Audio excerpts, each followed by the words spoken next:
Sherlock Holmes, starring Basil Rathbone and Nigel Bruce.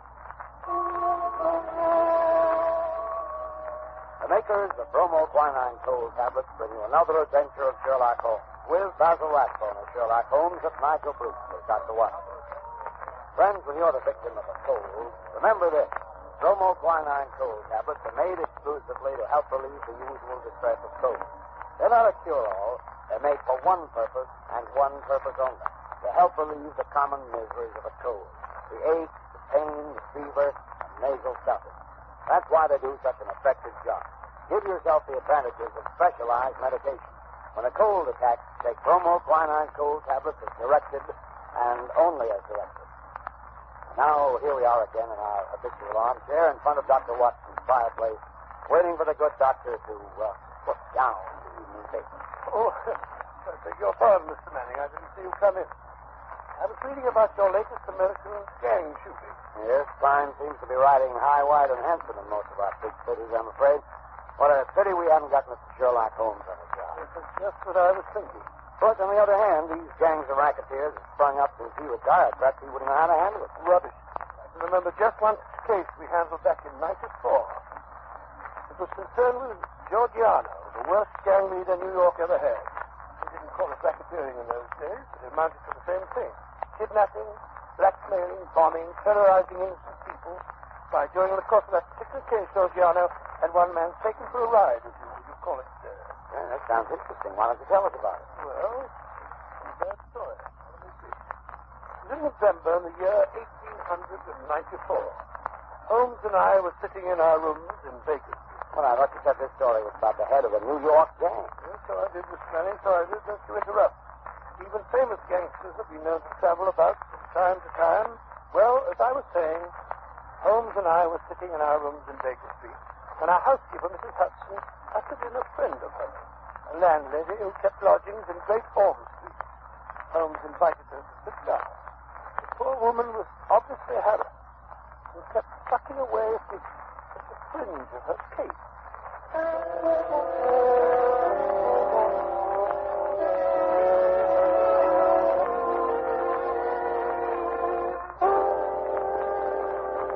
Mrs. Hudson tells me that you've been having some difficulty with the lodger, Mrs. Warren, that's thank the you, name. thank you. No, Mr. Holmes, you couldn't call it difficulty I'm having. And it was a lodger that was easier to do for.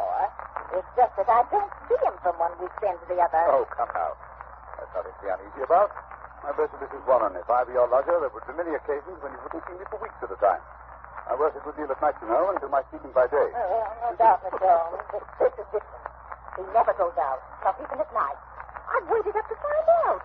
I never see his face, not even when he pays his bills. Not a sign of him ever seen for the last 3 weeks. And how do you know he's still there? Like he's trying to get away from something? Oh, it frightens me, Mr. Holmes. I can't sleep for fright. When did this lodger first come to you? 3 weeks back it was. He asked me terms and I paid 50 shillings a week. You see, there's a fine sitting room and bedroom all complete like at the top of the house. Yes, indeed. Go on. Well, Mr. Holmes, he says to me, I'll pay £5 a week if I can have it on my own terms. He took a £10 note out of his pocket then and there and gave it to me 2 weeks in advance. Then he says he's to be left entirely to himself and never for any excuse are we to disturb him. So he took the rooms and hasn't been out since. Oh, yes, he has, sir. What? But I thought you said that he... Just what it was, sir, that first night. He went out and returned very late. He was all in bed, but I heard him walking up the stairs. And his door shut and locked. Oh, it keeps it locked. And I ain't seen him since. But his meals. How did he get his meals? Well, when he rings, I take a tray up and leave it on a chair outside his door. Then when he rings again, up I goes and take the tray away empty. If he wasn't anything else, he writes it on a bit of paper and leaves it on the tray. I see. Have you brought any of those bits of paper with you? Yes, Mr. Holmes. There's been 3. Good. Here they are. Uh-huh. When today? Most interesting. Written with a broad, pointed, violet tipped pencil and printed. Well, what do they say, Holmes? The messages are quite laconic, my dear Watson. Soap, Daily Gazette, and match. They open up a very pleasing field of intelligent speculation. Suggestive, Watson, very suggestive. The gentleman... Anything very unusual about those papers? No. That's printed. The gentleman doesn't wish Mrs. Warren to obtain a sample of his handwriting. And here, look. On this lip, after the soap, a corner has been torn away. There is evidently some mark, perhaps a thumbprint. might give a clue to the man's identity. Furthermore, the person is undoubtedly a foreigner. Oh, and how do you deduce that? When he writes match, not matches. You must look the word up in the dictionary, which gave only the singular, of course. Now, Mrs. Warren, what did your lodger look like when he came to take the room? Youngish he was, Mr. Holmes, not over 30. Middle size, dark, and he had a beard. Spoke English? Yes, sir, he spoke English well enough, but with an accent. He was a foreigner. What did I tell you, Watson? What did I tell you? Did he give his name? No, sir. He had any letters or callers? No, sir. Where did he retire when you or the girl go in to do his in the morning? We don't go in, sir. Just for himself. Oh, I see. Yes, interesting. And you say nothing has come out of that room? Absolutely nothing? Just 2 burnt matches and a cigarette end. They was on the tray this morning. You brought them with you? Oh, that I did, sir. Mrs. Hudson told me as how you said nothing was too small to take notice of. Mrs. Hudson was right. Yes, sir, here you be. These matches were used to light cigarettes. Steady. How can you tell what the matches were used for? Quite obvious, my dear. Wasn't quite obvious. The shortness of the burnt end. At least half a match is consumed in lighting a pipe or a cigar. Hello. Well. This cigarette is certainly remarkable. Yes, Mrs. Warren. The gentleman who is now living in your rooms is not the gentleman who engaged them. No, Holmes, you can't tell us that. You can deduce that from the cigarette itself. Elementary, my dear Watson, elementary. Notice the size of the thing. I believe you said the first gentleman had a beard, Mrs. Warren. Yes, sir, a black beard it was, and a flowing moustache. Yes. Now, take the cigarette. Only a clean-shaven man could have smoked it down this far. Why, Watson, even that bristle you call a moustache would have been singed. Yes, that's not very funny. Perhaps he used a holder. Impossible, my dear fellow. Notice the way that it's matted at the end. No, it's a different person entirely. How could he have got in? Well, he went out the first night, Mrs. Warren tells us. But did the same man return? I think not. I think it was the second chap who came back. The one for whom the first man took the room. Perhaps they both returned. Possibly that there are 2 men in those rooms. Excellent, my dear Watson, excellent. You're coming along. Now, tell me, Mrs. Warren, how much does the fellow eat? Would it be enough for 2? Oh, no, sir. He eats so little I often wonder if he can keep life in one. Well, that settles that. Oh? Well, Mrs. Warren, there seems to be nothing more to be done for the moment. I hardly think the situation is dangerous, at least not for the present. But keep us informed of any further developments. Oh, thank you, Mr. Holmes. I feel easier in my mind already. Thank you, sir. Thank you. Not at all. Good day, gentlemen. Good day. Good day, Mrs. Warren. Look here, Holmes. You're not going to go buckling about in this affair. The man is probably just a harmless eccentric of some sort. You never know, Watson. You never know. Whoever he is, he's living in terror. Huh? Terror of what, I wonder? Oh, rubbish. Besides, who's going to foot the bill? What do you expect to get out of a case like this? Education? The pursuit of knowledge, Watson, is my great hobby. Pursuit of knowledge of afoot. Curiosity, that's what it is. Plain, unadulterated curiosity. Oh, possibly, Watson, possibly. Education, pursuit of knowledge, curiosity. Perhaps they all amount to the same thing. Where are you going to look for your education in this case, if I may ask? In the Daily Gazette, my dear fellow, in the Daily Gazette. A newspaper is often a very storehouse of knowledge.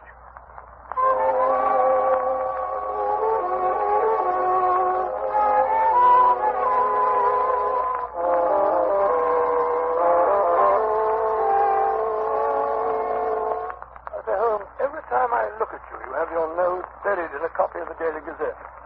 Why the fondness for that yellow rag? Yeah.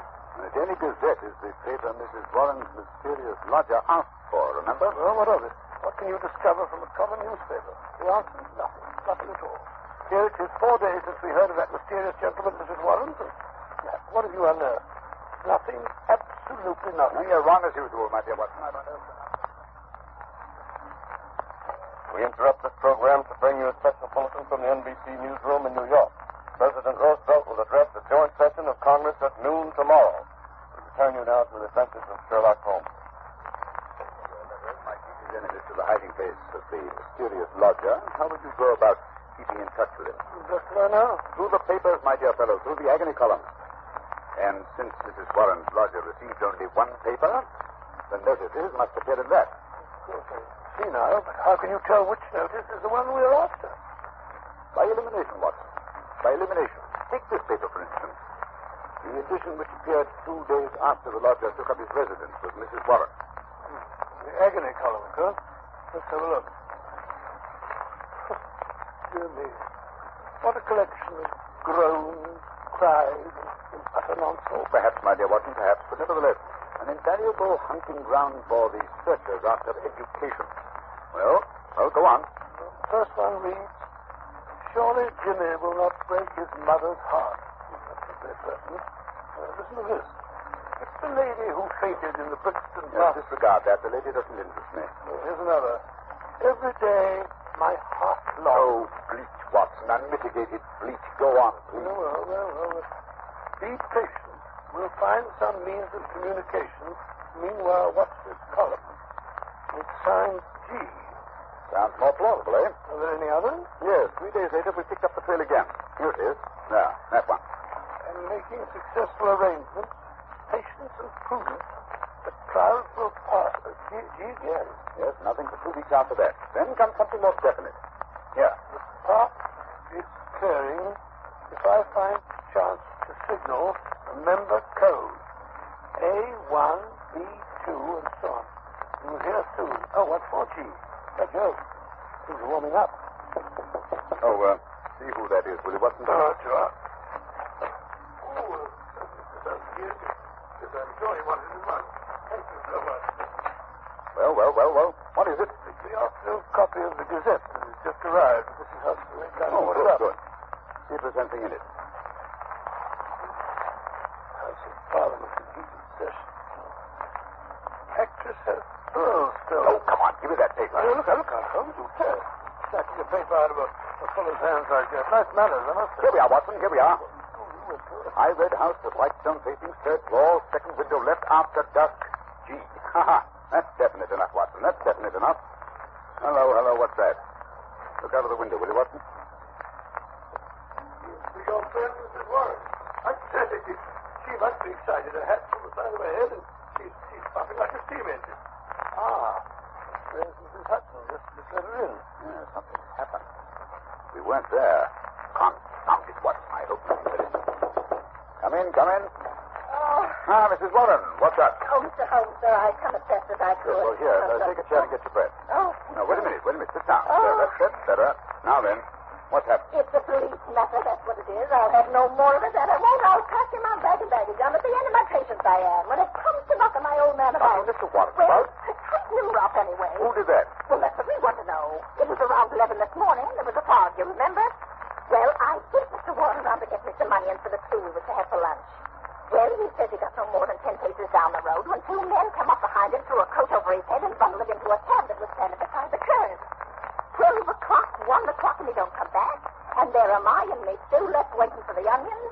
Well, at 2 o'clock, they come up a stew anyhow. And you know what a stew is like without onions. Yes, it's like tea without... Yes, without milk. I like mine. Well, tea without milk is about that. It's one of the most... Go on, Mrs. Warren. Go on, never mind. Yes, well, at 3 o'clock, my old man comes home, all black and blue, and his coat torn.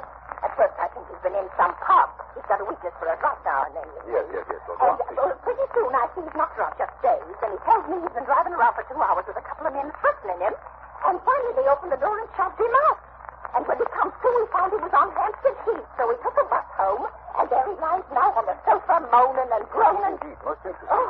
Did he notice the appearance of the man? Did he hear them talk? No, Mr. Holmes. He's clean dazed. He just knows he was lifted up as if by magic and then dropped again. If by magic? Yes, sir, that's right. And you connect this attack with your lodger? Well, sir, we've been living there 15 years now, and those happenings ever came before. I've had enough of it. Money's not everything. I'll have him out of the house before the day is Now, done. wait a minute, Mrs. Warren. Wait a minute. Don't do anything rash. The matter's becoming more and more interesting. It's clear that these men mistook your husband to your lodger, and the heavy fog this morning, and when they discovered their mistake, they released him. They threw him out, they did, on his ear. Yes, well, wait a minute. The important thing is that your lodger's enemies have found him. They're on his track. They'll be back. I suggest you return to your home at once before anything serious has a chance to happen.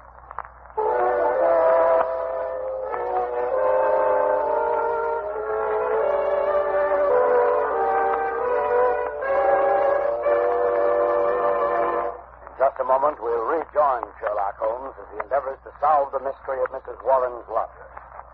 Ladies and gentlemen, in every American city, town, or village, you'll find a group of people who are worthy of the highest praise. The American druggists, men and women who are always on the job to serve our needs day and night. This evening, we have a very welcome guest, a druggist from the city of the famous Mardi Gras, colorful New Orleans, Mr. Wally Schweikart of the Schaefer and Schweikart Pharmacy at Carrollton and Jeanette. Now, here's what happened the other day when a friend of mine visited the paper and Schweikart Pharmacy. Mr. Schweikart, you certainly have a fine modern drugstore. How long have you been serving this neighborhood? About 25 years. Well, sir, it's a long time. Say, what were those big buildings I just passed on the way out? Why, the famous Tulane and Loyola University. And we're proud to have some of the students among our best customers. And I suppose you have an occasional professor stopping in, too, huh? Yes, we do. College students and professors buy medicines just like anyone else. And that brings up a question I'd like to ask. What do most of your customers buy when they want to relieve the usual symptoms of colds? Bromoquinine cold tablets by a big margin. We recommend them, and both Mr. Shape and I have used them to help relieve the common miseries of our own colds. That's just the way it happened, isn't it, Mr. Schweikart? Yes, that's right. It's been a pleasure to have you with us, Mr. Schweikart, and your statement bears out the results of a coast-to-coast survey conducted by one of America's leading research organizations and taken among over 2,000 American druggists just like yourself. It was found that more than 87%, that's about 9 out of every 10 druggists, recommend bromoquinine cold tablets as an effective aid in the relief of the usual cold symptoms. And in addition, the majority of these druggists said that bromoquinine cold tablets were their largest selling tablets made exclusively for the common distress of cold. Friends, when you have the usual symptoms of a cold, get the preparation your druggist probably recommends. Time-proven bromoquinine cold tablets can take only as directed. Bromo, B-R-O-M-O. Quinine, Q-U-I-N-I-N-E. Bromoquinine cold tablets.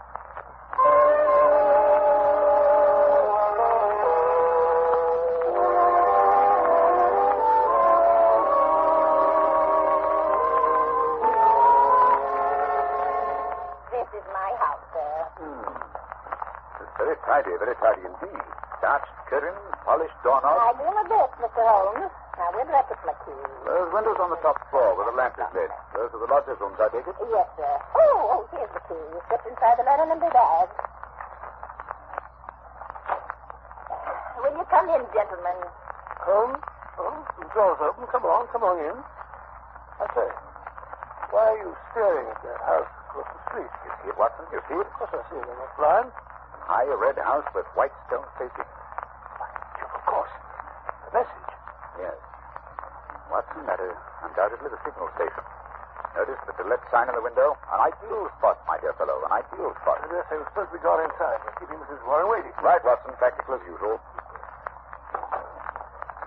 Oh, Mrs. Warren, what now? I don't rightly know, sir. I suppose we begin by taking a look at this mysterious lodger of yours. Well, how are you going to manage that if he keeps the door locked? When do you take his next tray up to me, Mrs. Warren? He usually has his tea around 4:30. 4:30, eh? It's almost that now.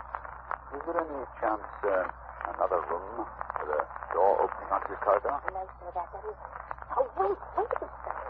There's a cupboard. A big cupboard almost opposite his door. Yes? Excellent. What you and I will secrete ourselves in that cupboard while Mrs. Warren fixes the gentleman's tea tray. Very good, sir. I'll do it right away. It's the top floor, Mr. Holmes. You can't miss it. The cupboard door is the first one to the right, at the head of the stairs. Good, thank you. Come on, Watson. You think it's nice lying like this? Watson, you've too many scruples to play first-class detective. Oh, come on. Stairs, they creak like a rusty. Well, now what are you doing? I'm moving my shoes. You better follow my example. That way you'll have a much better chance of being undetected. Very well, but I feel like a criminal myself. Oh, not I can't get this shoelace undone. Well, for goodness sake, break it. We can't sit here all night. All right. Oh, there you are. Come on now. Quiet. Sound like the charge of the light brigade. I'm not making any more noise than you are. Easy now. The cupboard door. Yes, so. What? What you said was a large. I'll go take please, Julia. Close the door. Look at the crack. That's not too I can't do the best thing pushed here like this. Well, not supposed to. I'll do this little brand bit of it myself.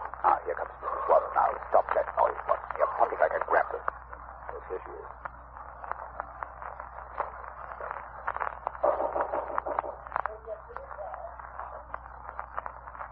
Slipped on chair. Going away. At the door now. So,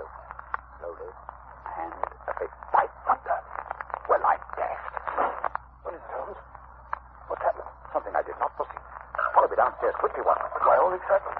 Who was it? Who opened the door? Remember, I deduced the substitution of lodgers, Watson? Yes. What I did not foresee was that we should find a woman, no ordinary woman, Watson. No, of course not. Dark, young, handsome, with a face etched with terror. Terror? Do you think she saw us? I think she suspected our presence. Well, what do we do now? We'll put on our shoes. We're going to spend the next few minutes on the front doorstep. Why?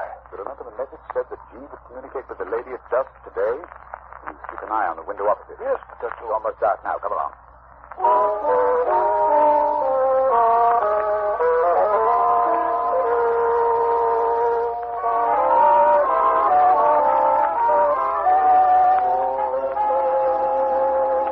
Holmes, we've been here for half an hour.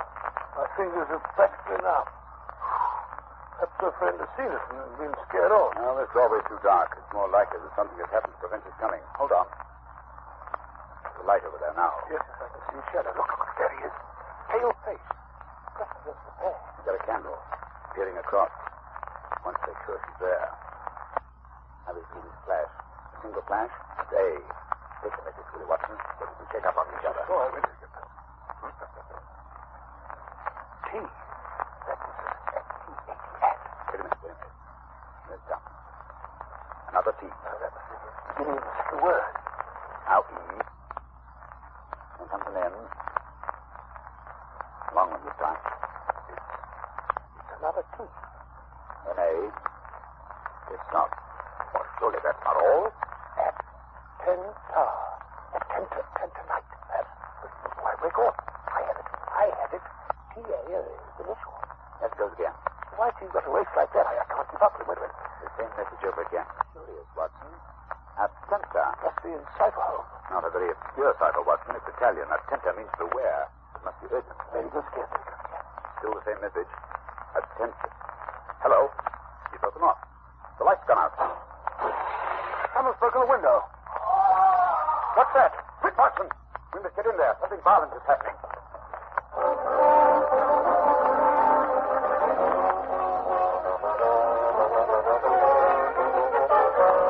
The door's unlocked, Holmes. Come along, Ben. Keep your revolver handy. Dark, I can't see a face. Here, up these stairs.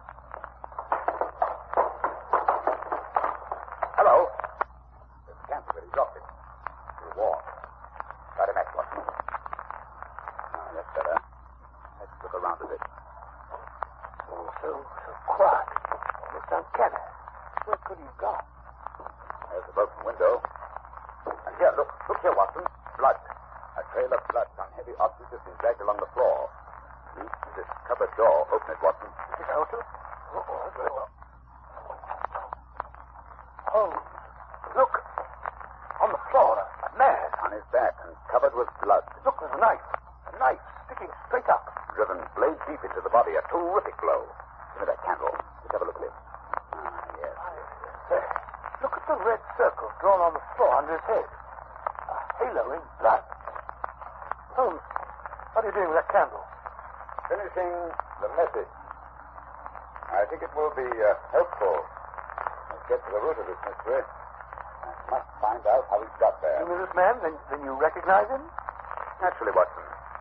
It's Black Georgiano, the head of the most terrible band of criminals in America. Like Georgiano. Gee, Georgiano. Then it must be he who sent the message. What's he doing over here in England? That's the question you must ask a lady from across the street. We should be here in a moment. I signaled her to come. Here she is. Marito, I have a come. Ah, you. What is it? What have you done with him? You must prepare yourself for a nasty shock, madam. My husband, what has happened? What are you hiding from me? Who is that on the floor? I beg of you not... Oh, let me see. Georgiano. Tell me, you're seeing him. He's there. Please don't be so upset, madam. But it is wonderful, marvelous. What? You are the police. You have killed him. Oh, I'm so happy. You have killed He him. was dead when we found him. How so? Then it was my Jenna who killed him. My wonderful Jenna. He has done it so perfectly. He has painted him magnificent. But where is he? Just now he sent a message for me to It come. was I who sent the final message. Your husband disappeared out of the back window, if I read the signs correctly. But I ran away. For my husband, he did it to protect himself. To save me. No one could blame Now that your general is dead, we fear nothing. We are free. Perhaps you'd like to tell us about it. I may be able to arrange matters with Scotland Yard. Geno is my husband. Gennaro Luca. I am Amelia Luca. My husband and I, we live in New York. We are happy until my Geno's brother, he meets this Giorgiano. He was a devil. A monster. There is no judge in the world who would punish my husband because he killed him. Yes, I understand he had rather an unsavory character. He was a king. He makes the young Italian men join in his society. Gennaro's brother was one of his men. He cannot break away. He must do the most terrible thing. And then one night he say no. He is shot. Shot in the back. In the back? Quite a sportsman, huh? Quite what? After that, this Giorgiano, he say my husband must join his gang. He began to make love to me. He was terrible. I was so afraid. So you ran away? Yes. One night we go on a boat for England. But we know Giorgiano will follow us when he finds out. My Geno, he hide me where I will be safe. He knows Giorgiano will come, and he waits for him outside. Tonight he arrives at last. But my Geno is ready. He is prepared to kill him. Oh, he is a hero, my Gennaro. I don't know what the British point of view will be, but I imagine that in New York, this lady's husband will receive a pretty general vote of thanks. Oh, I think we can arrange the British point of view, Watson. Scotland Yard has been on the lookout for this Giorgiano since they heard he had landed. Mr. Luca has just taken a little bit of work, that's all. And now, Mrs. Luca, if you'll come with me, I believe we can arrange matters satisfactorily. Gracias, senor, gracias. I'm so happy. Well, it's been an interesting case, Holmes, but I still can't for the life of me see what you expect to get out of it. Education, Watson, a little more education. Always seeking knowledge at the old university.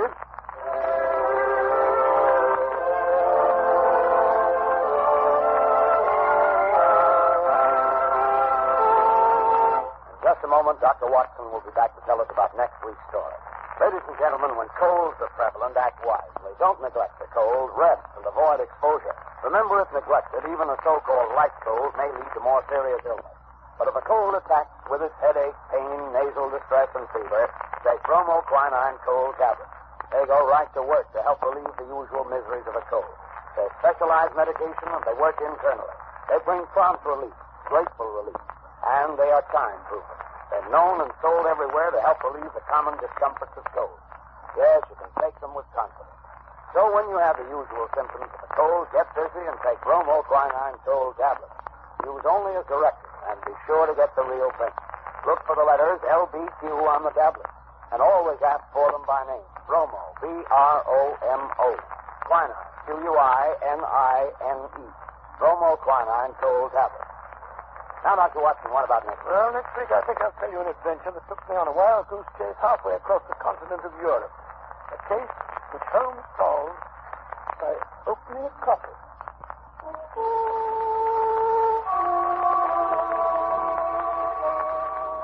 You have been listening to a Sherlock Holmes adventure adapted from Sir Arthur Conan Doyle's story, The Adventure of the Red Circle, with Basil Rathbone as Sherlock Holmes and Nigel Bruce as Dr. Watson.